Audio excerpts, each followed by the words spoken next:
नमस्कार दोस्तों, मैं हूं बिट्टू कुमार और मेरी चैनल बिट्टू एडवाइजर में आपका स्वागत है। देखिए, ये जो आईएफ फाइल का जो पीडीएफ है वो पूरे व्हाट्सएप ग्रुप में घूम रहा है और ये पटना हाई कोर्ट जाने से पहले ही वायरल हो चुका है। खैर, ये होना नहीं चाहिए था, लेकिन किसके तरफ से ये वायरल किया गया है ये भी थोड़ा सा सोचने वाली बात है। आप देख सकते हैं 23/2/2021 को शिक्षा विभाग से निकाला गया और इसे अभी तक पटना हाई कोर्ट में लगाया नहीं गया है। लोग कह रहे हैं कि पटना हाई कोर्ट की वेबसाइट पे दिखा रहा है, आप एक बार चेक कर लीजिए। कल पप्पू सर का हमने ऑडियो डाला था, उसमें बोले थे कि अभी बन के तैयार हो गया है, फाइल रेडी हो गया है, वकील के पास भी चला गया है, लेकिन लोड अभी तक वहाँ पे नहीं हुआ है। लोग कह रहे हैं कि इस वेबसाइट पे शो कर रहा है, वो शो कर रहा है वो ओपी करके है, शायद वो किसी और चीज़ का है। ये आईएफ फाइल वाला वहाँ पे आभा अंजलि के द्वारा नहीं है। थोड़ा सा बात को समझिए, फिर आप लोग कमेंट कीजिएगा। बहुत सारे कमेंट करते हैं कि पहले वेबसाइट चेक कीजिए, फालतू वीडियो बना देते हैं, तो वो उनके लिए हम बोल रहे हैं कि पहले आप खुद वेबसाइट चेक कीजिए कि वहाँ पे क्या डाला हुआ। नहीं समझ में आता है तो प्लीज़ कमेंट मत कीजिए, जब समझ में आएगा तब आप लोग कमेंट कीजिएगा कि हाँ क्या किया हुआ। जब सीनियर आपसे बोला जा रहा है कि अभी तक कोर्ट में कोई आईएफ फाइल नहीं किया गया है, फिर भी आप लोग गुमराह होते हैं। खैर, ये आईएफ फाइल का पीडीएफ है, आप यहाँ पे देख सकते हैं। पूरा चीज़ यहाँ पे क्लियर किया गया है, लेकिन वैसा कोई बात का जिक्र नहीं किया गया है जो कि पूरी तरह से सरकार चाहे कि बहाली पूर्ण हो और जिक्र किया गया हो। कुछ अवमानना के भी बात यहाँ पे जिक्र किया गया है। देख सकते हैं पूरा जो नोटिफिकेशन है वो डाला गया है इस आईएफ फाइल में। तो चलिए हम डिटेल जो इंग्लिश में लिखा हुआ उसको थोड़ा सा हिंदी करके हम बता देते हैं कि क्या इसमें बिहार सरकार शिक्षा विभाग कह रही है पटना हाई कोर्ट को। वो डिटेल इसमें हम आपको चेक करा देते हैं। तो चलिए पहला नंबर पे देखते हैं क्या लिखा हुआ है। आप यहाँ पे देख सकते हैं, ये तो 23 हम आपको बता दिए। इसमें लिखा हुआ है, माननीय श्री जस्टिस संजय करोल, उच्च न्यायालय के मुख्य न्यायाधीश पटना, उनके साथी और माननीय विलय कोर्ट के न्यायाधीशों के लिए प्रतिवादित नंबर 5 पर की ओर से विनम्र वार्ताकार आवेदन। अधिकांश नंबर 1 की वर्तमान आवेदन, यहाँ पे देख लीजिए, यहाँ पे लिखा हुआ नंबर 1 से कि वर्तमान आवेदन इस माननीय बीएल द्वारा पारित 24/7/2020 के आदेश में संशोधन के लिए दायर किया जा रहा है। वर्तमान मामले में अदालत ने CWJC नंबर 49, यहाँ पे देख सकते हैं जिक्र किया हुआ 4975/2020 में भी इसकी छुट्टी लेने के लिए और माननीय अदालत पोस्ट एफसिस्को पर नियुक्ति करने के लिए आगे बढ़ने के लिए जिसके लिए DT प्रारंभिक स्तर प्रेस विज्ञप्ति शुरू में 864 दिनांकित ज्ञापन संख्या 5/7/2019 माध्यम से जारी किया गया था। यह प्रस्तुत किया गया है कि वर्तमान रिट याचिका में याचिकाकर्ता द्वारा उठाई गई मुख्य शिकायत प्राथमिक और भर्ती माध्यमिक शिक्षकों के व्यक्तियों में विकलांगता के लिए 4% आरक्षण को प्रभावी बनाने के लिए है। यह प्रस्तुत किया गया है कि जहां तक प्राथमिक निदेशालय संबंधित है, शिक्षा सिद्धांत यह याचिकाकर्ता द्वारा उत्तर के तहत याचिका उठाए गए मुद्दे में फर्स्ट से परहेज नहीं है।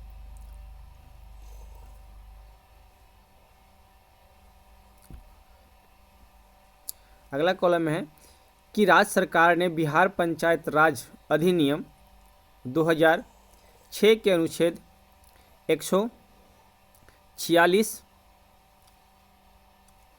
के साथ बिहार पंचायत राज अधिनियम 2006 के अनुच्छेद 146 के प्रावधान द्वारा प्रदत्त शक्ति का प्रयोग करते हुए राज्य के ग्रामीण क्षेत्रों के प्रारंभिक विद्यालयों में रोजगार शिक्षकों के उद्देश्य से बिहार पंचायत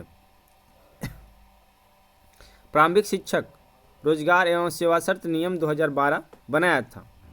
उक्त नियम के प्रावधान के तहत पंचायती राज संस्थान में भर्ती या प्रारंभिक शिक्षकों की भर्ती करने की शक्ति विशेष रूप से निहित है और भर्ती आदि के लिए आवश्यक दिशा निर्देश अनुसूची जारी की जाती थी।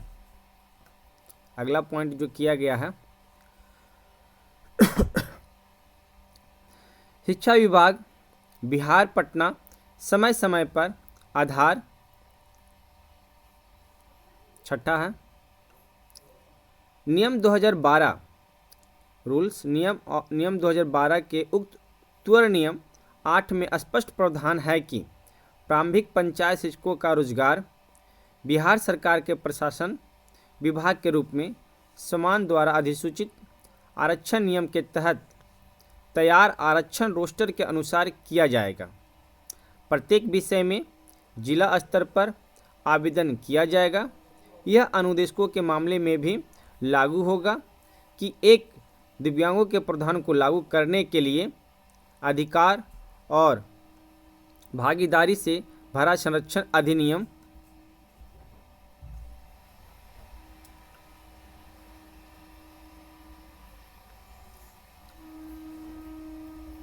पहले संकल्प नहीं, दिनांक 5/1/2007 को बिहार सरकार के तत्कालीन व्यक्तिगत प्रशासनिक सुधार विभाग द्वारा जारी किया गया था, जिसमें व्यक्तियों को विकलांगता आरक्षण प्रदान किया गया था। बाद में यह प्रशासन विभाग जनरल बिहार पटना पहले व्यक्तिगत और प्रशासनीय वर्ष सुधार जारी संकल्प विभाग के रूप में जाना जाता था। दिनांक 12/10/2017 मोहम्मद याचिका यानी कि रिट विकलांग के संबंध में नीति आरक्षण लागू, person of the sons on 34 of person of disabilities act 2016 के संप्रदाय प्रावधान वाले व्यक्तियों में 8वां पॉइंट में कहा जा रहा है कि उक्त प्रावधान के खंड 2(1) दिनांक 12/10/2017 में कहा गया कि समान प्रशासन विभाग बिहार सरकार ने 4 प्रदान करने का निर्णय लिया है, यानी कि 4% आरक्षण प्रदान करने का निर्णय लिया है। वहीं पे 3% आरक्षण के स्थानों पर विकलांगों को क्षैतिज आरक्षण भारत सरकार के निर्णय के अनुरूप कॉलेज 2(1)B 2G दृष्टि विकलांगता के व्यक्तियों के साथ मेल खाता है। एंड क्लॉज यानी कि और खंड 2 यहाँ पे देख लीजिए, खंड 2 8वीं रोस्टर बिंदुओं के साथ 102। 9वां पॉइंट है LLDT प्रस्तुत किया गया है कि राज्य सरकार ने प्रारंभिक क्लास 1 से 8 शिक्षकों के पद पर नियुक्ति के लिए मेमो संख्या 864 यहाँ पे देख लीजिए जिक्र किया 864 दिनांक 5/7/2019 के माध्यम से नियुक्ति के लिए एक प्रारंभिक प्रक्रिया शुरू की थी, जिसमें प्रारंभिक शिक्षकों की उक्त भर्ती प्रक्रिया में अग्रेसित किए जाने वाले विशिष्ट दिशा निर्देशों भी प्रदान किए गए थे।